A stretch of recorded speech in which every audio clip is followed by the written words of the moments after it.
Perguruan dan Ilmu Pendidikan, Program Studi Pendidikan Kimia, Universitas Islam Kalimantan. Saya Rumi Aulia dan di sebelah saya ada. Hai, saya Nurhaliza. Pada kesempatan kali ini kami akan membahas tentang teori atom mekanika kuantum. Subbab yang pertama yaitu sejarah teori mekanika kuantum. Pada 25 tahun pertama abad ke-20, suatu revolusi fisika mengarah pada perkembangan teori kuantum yang juga secara nyata mempengaruhi ilmu kimia. Istilah kuanta pertama kali digunakan oleh Max Planck ketika ia berusaha menjelaskan gejala radiasi benda hitam pada tahun 1900. Tahun berikutnya yaitu tahun 1925 muncul bentuk mekanika kuantum yang formal pertama kali yang dirumuskan oleh Bernard Karl Heisenberg. Subbab yang kedua yaitu model atom mekanika kuantum. Model atom dengan orbital lintasan elektron ini disebut model atom modern atau model atom mekanika kuantum. Posisi elektron adalah peluang untuk menemukan elektron. Daerah terbesar untuk menemukan elektron disebut orbital. Orbital biasanya digambarkan berupa awan dengan ketebalan yang bervariasi.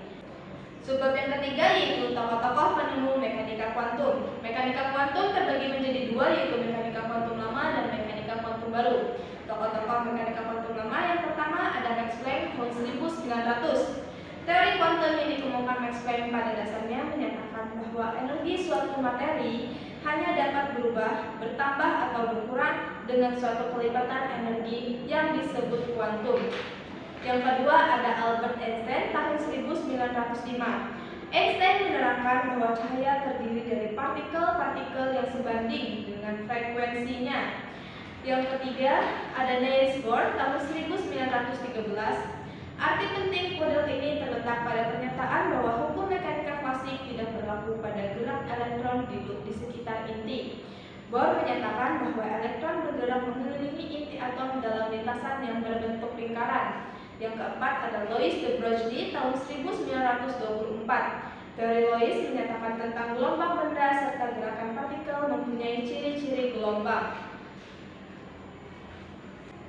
Selanjutnya, tokoh-tokoh mekanika kuantum baru. Yang pertama, Werner Karl Heisenberg pada tahun 1925. Prinsip ketidakpastian Heisenberg berbunyi, elektron tidak mungkin mempunyai kedudukan yang pasti dalam mengelilingi inti atom. Yang mungkin bisa ditentukan dan dihitung hanyalah kebolehjadian menemukan elektron di dalam suatu daerah tertentu di dalam atom. Daerah ruang di mana dapat ditentukan elektron disebut orbital.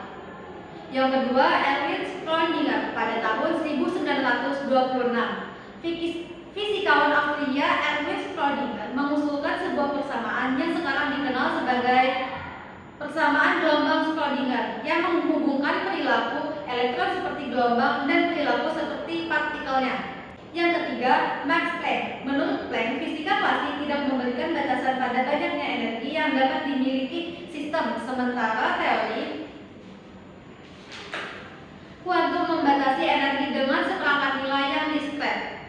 Yang keempat, Paul Dirac pada tahun 1927. Mekanika kuantum dirumuskan dalam sistem koordinat bola oleh Paul Dirac yang digunakan untuk menjelaskan elektron dalam potensial terpusat atom hidrogen. Yang kelima, Naumann Janos pada tahun 1932 merumuskan dasar mekanika yang kuat untuk mekanika kuantum. 1.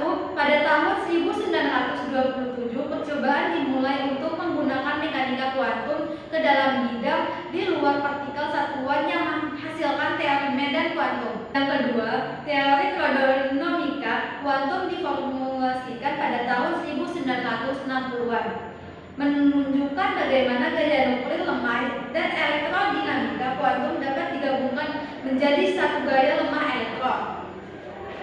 Materi keempat yaitu eksperimen yang mendasari perkembangan mekanika kuantum. Yang pertama dari Louis de Broglie dengan teori sifat dualisme partikel gelombang. Yang kedua, Werner Heisenberg dengan prinsip ketidakpastian. Yang ketiga, ada Erwin Schrödinger dengan persamaan gelombang. Yang keempat, ada Louis de Broglie meneliti keberadaan gelombang melalui eksperimen difraksi bekas elektron.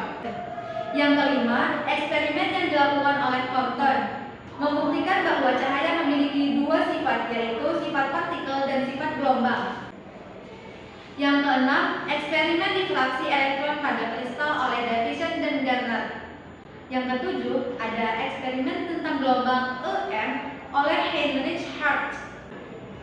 Yang kedelapan, eksperimen celah ganda yang dilakukan oleh Thomson Young. Berikutnya adalah materi yang kelima, yaitu orbital dan bilangan kuantum. Persamaan Schrödinger menghasilkan serangkaian fungsi gelombang yang disebut orbital. Orbital model mekanika kuantum yang divisualisasikan sebagai awan elektron dan sama dengan orbit model Bohr yang memvisualisasikan elektron bergerak dalam orbit fisik. Model mekanika kuantum tidak mengacu pada orbit karena gerakan elektron dalam atom tidak dapat ditentukan secara tetap sesuai dengan prinsip ketidakpastian Heisenberg.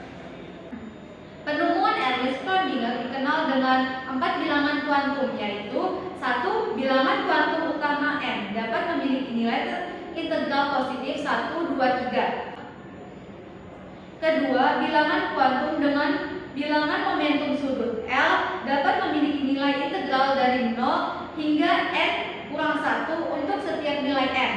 Yang ketiga, bilangan kuantum magnetik ML dapat memiliki nilai integral antara L dan L, termasuk 0. Keempat, bilangan kuantum spin ms. Gerakan elektron yang berputar mengelilingi inti atom menghasilkan momentum angular L, sedangkan gerak rotasi elektron pada sumbu putarnya sendiri memiliki spin.